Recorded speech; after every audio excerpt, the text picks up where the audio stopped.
Hello, friends. This is Dave Hurwitz, executive editor at ClassicsToday.com, here with, yes, the complete Fauré. It's complete works. Yeah. Oh, my goodness. That's lots of Fauré. You know, he had a very long life. He didn't compose all that much. He lived from 1845 to 1924. That's pretty good. It really is. And we've got, this is 26 CDs, including historical recordings. Actually, 5 discs, 22, 23, 24, yeah, 5 discs of historical recordings from 1913 to 1957, which is really pretty nifty. So I'm very, very happy to welcome this Erato box. There was a previous Fauré set that had, all the orchestral works and all the songs, and there have been some other Fauré editions popping around, but this is delightful. It's lovely to have. We're going to go through it, and we're going to see what's in it, and hopefully it's going to be something that you'll enjoy or be curious about. So we've got, let's see, we got the book, and we have the discs. They're not original jackets or anything like that, but they're very nice. I mean, they have these pretty covers on each disc, and let's see what's here. Shall we? There's some surprises. There will be. Let's see if there's a... Oh, of course not. They wouldn't have a track listing in the booklet, would they? No, there's an index of works, but there isn't an actual track listing. So what we need to do is go through each disc individually. They could be a little nicer to us that way, don't you think? All right, let's take out a clump and see what's in the clump. Okay, piano sonata. Okay, we're starting with piano music. The piano sonata in F major. Well, nobody knows that, do they? It's really charming. That's a short work. It's lots of fun. Piano pieces, romans sans paroles, songs without words. 8 little short pieces. The impromptus, those are major and quite lovely. Who's playing? It probably matters, doesn't it? Let's see. Nicolas Stavi, piano in the sonata. Jean-Philippe Collard. I knew there would be most of that stuff because he did it all. And Jean Houbeau. So they're there. Collard, remember Collard? He's going to pop up here quite frequently, I think, and deservedly so. He's a really good pianist. And, he had his moment in the sun in the 1980s. He was sort of the go-to French pianist on EMI. And then everybody kind of forgot about him. And he doesn't deserve to be forgotten about. He did the Saint-Saëns Concerti with Previn, and they were quite good. He did the 2 Ravel Concerti excellently with Laurent Mazel. So, yeah. Eric Heitzig doing the nocturnes. Well, that's nice. That's really good to have. Okay. Well, that's a good set. And we've got Collard doing the barcarolles and the theme and variations in C-sharp minor. His barcarolles are lovely. Let's see what else we've got here. Let's see, the 4 Valses Caprice, the 9 Preludes with Jean Houbeau, who's also very good. Harp solo. Look at that, 2 harp solos. Well, they're not really big, but there's an impromptu in D-flat major that's lovely, and a piece called Une Chatelaine en sa tour, a chatelaine in her tower. Yeah, the maiden in the tower, like Sibelius. Well, it's only 4 minutes. With Marielle Nordman, harp. Let's see what's here. Now we're getting into the symphonic works. Piano 4 hands. Pardon me. Never mind me. I was looking at the first work, the Symphonic Intermed, and it's Intermezzo. It's quite lovely. Souvenir de Bayreuth with Messager. Oh, that's fun. I mean, that's just a fun little piece you ought to know because it's a hoot. The Allegro Symphonique from the Symphonic Suite Opus 20, transcribed by Leon Böhlmann. Dolly, the Dolly Suite, which is one of his most popular works, and it's absolutely delicious. He orchestrated it. It's wonderful that way, too. That's with Collard and Bruno Riguto. And chamber music. Okay, here we go. Violin Sonata No. 1, Christian Ferris and Pierre Barbizet. First-class stuff. His chamber music is great. He's one of the great chamber music composers of the 19th century. He's right up there with Saint-Saëns and Dvorak and Brahms and those people. Wonderful, wonderful chamber music. And, Fauré is usually considered to be a gentle soul, and he was, but these early works have some real passion and dynamite in their forms and in the way that they're, what can I say, in their expression. Thank you. Just have to get the word here. Piano Quartet No. 1, Piano Quartet No. 2 with Samson Francois. Yeah, and members of the Quatuor Bernède. and Augustin Dumay and Collard and Itzhak Perlman and Samuel Sanders doing the romance and the berceuse and the elegy for cello and piano and things like that. That's all lovely performances. They really are. Then we've got, what's this? Papillon, Butterfly, for cello and piano. Piano quintet, number 1. The piano quintets are just gorgeous. They are a little harmonically elusive, possibly, but really, really wonderfully expressive and beautiful works. You just have to listen to them. Then there are all these little short things, romance for cello and piano, and Dante for violin and piano, things for flute and piano, and all kinds of little short sniglets. And, Fauré was a superb miniaturist. They're beautiful sniglets. We have Paul Tortelier, Eric Heidsieck, Jean Houbeau, the Quatuor Via Nova. Not the greatest quartet in the world, let's not kid ourselves, but they're okay. They're pretty good.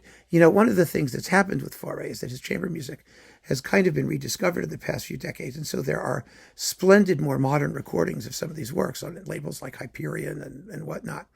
But these French recordings were all you could get for a very long time, and they certainly have held up. I mean, most of them have held up pretty well. Some of the string quartets sound, like I said, with the Via Nova is kind of wiry, but gets the point, makes the point very well. Violin Sonata number 2 with Augustin Dumay and Collard, it's excellent.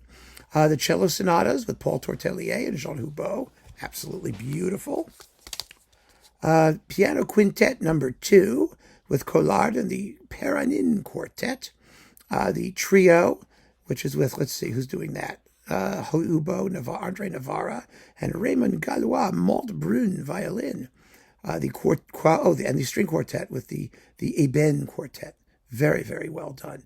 The string quartet is a little difficult. It's his last completed work. He didn't actually complete, he completed the whole piece. I've seen the manuscript, and I also have the critical edition of the score. He left it largely without dynamic indications and things like that because he wrote the whole thing out, but he didn't finish editing it before he passed away. So it's a tough work to bring off. I find it to be not his most immediately attractive chamber work, but it's nice that it's there. It's his only major chamber work without a piano. So, and it was, working on interesting things for him anyway, toward the end of his life. He was also going deaf. I mean, he had issues. Anyway, let's see what we have. Concertante music. Berceuse for violin and orchestra, the ballade for piano and orchestra, which is wonderful.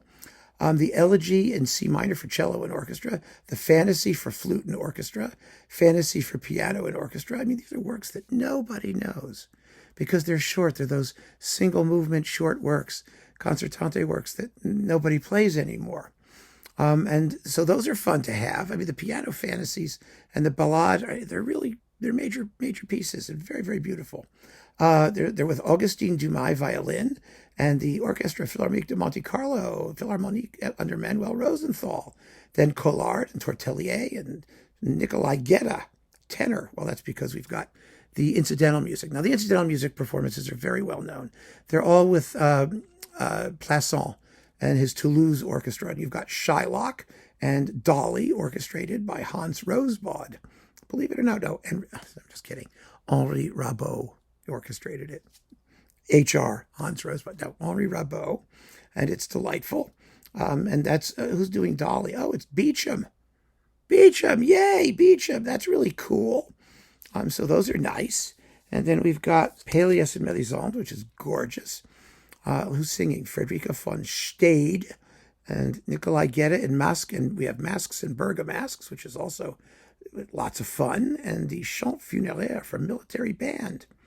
The Penelope Prelude for orchestra, Penelope. And Pélias and Mélisande Sicilienne, arranged for organ. These, again, are with Plasson. And, you've got Désiré Dondin and the Musique des Gardiens de la Paix. Oh, are they wild, screechy, out-of-tune, fabulous French brass players. Oliver Latry is the organist in the Pélias and Mélisande Sicilienne. So those are good, too. Now, the Plasson versions of the orchestral works, they're okay. What can I say? I mean, they've been regurgitated and reissued a million times. They're good. Are they, thrilling, wonderful? No. But they make the point. They do well. There aren't a lot of recordings of this music, so we don't have a lot of choice.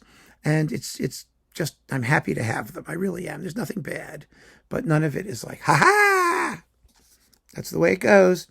Then what have we got? Up the songs. Now, the song edition is gorgeous. Remember, there were all those EMI song editions of French melodies with Ellie Ameling and José Van Damme and Mady Mesplay, and who else was it? Jesse Norman and Barbara Hendricks. Oh, they're wonderful. We've got Veronique Jean, Thomas Allen, Roger Vignoles, Janet Baker, Gerald Moore, John Mark Ainsley, John Cheat, Malcolm Martineau, Ellie Ameling, Gérard Souzet, Dalton Baldwin, Victoria de Los Angeles, Gonzalo Soriano at piano, Regine Crespin, Nikolai Gedda, Aldo Ciccolini, Philippe Jarouski, countertenor. Well, he's actually very good. And Barbara Hendricks with Michel D'Alberto. I mean, really, wow. What a lineup. They're wonderful. And Fauré was one of the great French melody writers. He really is. There are so many beautiful, beautiful pieces here. The Poème d'un jour, which are gorgeous. The Chanson d'Ève. I love songs of Eve. They're really gorgeous. Eve, the woman, d'Ève. Let's see what else have we got here. Cinq Mélodies de Venise. Those are really fun. And we've got La Bonne Chanson. That's his most famous bit, of course. There are a couple versions of that. Here they've got Fisher Dieskau and Victoria de Los Angeles singing these things, and Ian Bostridge and oh my God, I mean, it's just Natalie Dessay and just the best singers. I mean, and because these are the best songs, they really are beautiful, beautiful, beautiful pieces. Let's see what else have we got here. Yes, La Chanson d'Ève. I love this piece. It's a little song cycle. The opening, Paradise, is a big number, 7 minutes long. Most of the other songs are quite short. They are gorgeous, absolutely gorgeous and touching. The Jardin Clos, that's a beautiful song cycle. Mirage, a wonderful piece. L'Horizon Chimérique, another fabulous grouping of songs. I mean, you really have to get to know them. Unfortunately, we have no text and translations. Son of a bitch. But, we did our best, didn't we? Then we've got choral works, the Cantique de Jean Racine in 500 different versions, for organ, for string quartet and organ, for mixed chorus and orchestra. You get all three of them. And we've got, let's see, Les Djinns for chorus and piano. That's fun. The Requiem, of course. Which version of the Requiem do we have? They probably have 20 versions. Now, they only have one here. I'm sure there's a historical one coming up. Let's see who's doing these things. The Requiem is the Winchester Cathedral Choir, Bournemouth Sinfonietta, and David Hill with Nancy Argenta and Simon Keenlyside. It's good, but they must be saving, the Quitans or something like that for, later.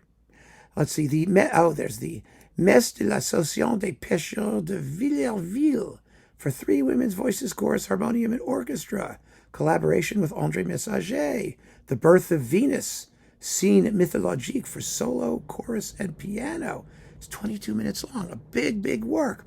And then, the Requiem, look, for soprano, baritone, chorus, organ, and full orchestra. Oh, let's see, which one is that? Michel Corboz is doing that one. That's a very good one, by the way. Erato. And let's see, now we've got, the Pavane for orchestra and chorus, Caligula, incidental music. Yes, it's not as, I Claudius type Caligula, but it's Caligulatic. It's okay. And then a whole bunch of short choral works, motets and sacred pieces, and the Messe Basse. Yes, the Messe Basse for female voices and organ, which is a lovely, lovely short little work.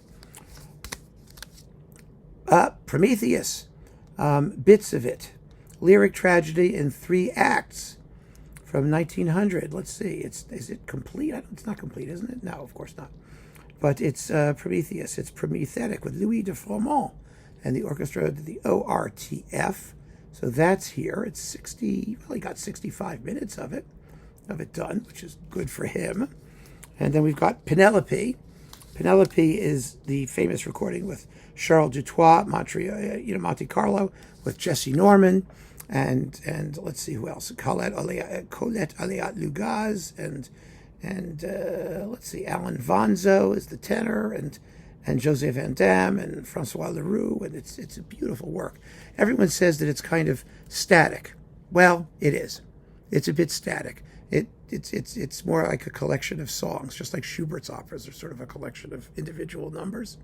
But it's a very beautiful work, and You got to have it. Then we've got piano rolls, all right, with Marguerite Long and, let's see, Lily Laskin and the harp, and the Marguerite Long playing the ballade for piano and orchestra from oh my goodness, when was it? Columbia, doesn't give a date. It's got to give a date. Oh yeah, here's the date. It's down here. They have all the dates on the bottom. I can't do it. It's all this tiny type stuff. But it's with Marguerite Long, she of the competition. Then we've got the violin sonata and the Berceuse for violin and piano, and bits of Shylock with Jacques Thibault and Alfred Cortot. Well, that you're going to want. The cello sonata with Andre Navarra and Annie Darko. Oh, I knew her. She was lovely. She gave a performance of the Beethoven Third Piano Concerto with the Johns Hopkins Symphony Orchestra. I played timpani in some of those performances. That was nice. The string quartet with the Quatuor Kretli. What was the Quatuor? Where did that come from? That must have been really early. Let's see, numbers 9 through 11, 12 through whatever. You try and find these things out, and it's impossible. I think it was 1950, somewhere around there. No, 12 through 14. My God, 1929. There you go. That's old. Really old. Piano Quartet number 1 with Marguerite Long and the Trio Pasquier. Piano Quartet number 2 with Marguerite Long, Jacques Thibault, Maurice Vieux, and Pierre Fournier when he was like 3. It's just, phenomenal. Shylock with the Paris Conservatory Orchestra, the incidental music under Piero Coppola. That's classic. Then we've got songs by all the famous French chanteuses by Charles Panziera. Oh, Charles Panziera, he's great.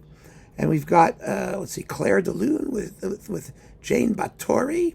And we've got Ninon Valence and Marguerite Long. And, oh my gosh, it's just too many people to even name. And then on the last disc, Requiem, 2 versions. I knew it.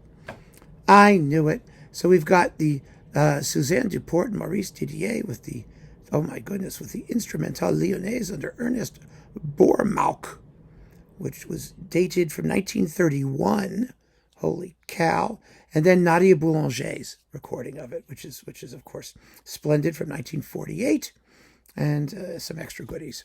I mean, it's a wonderful collection of Fauré.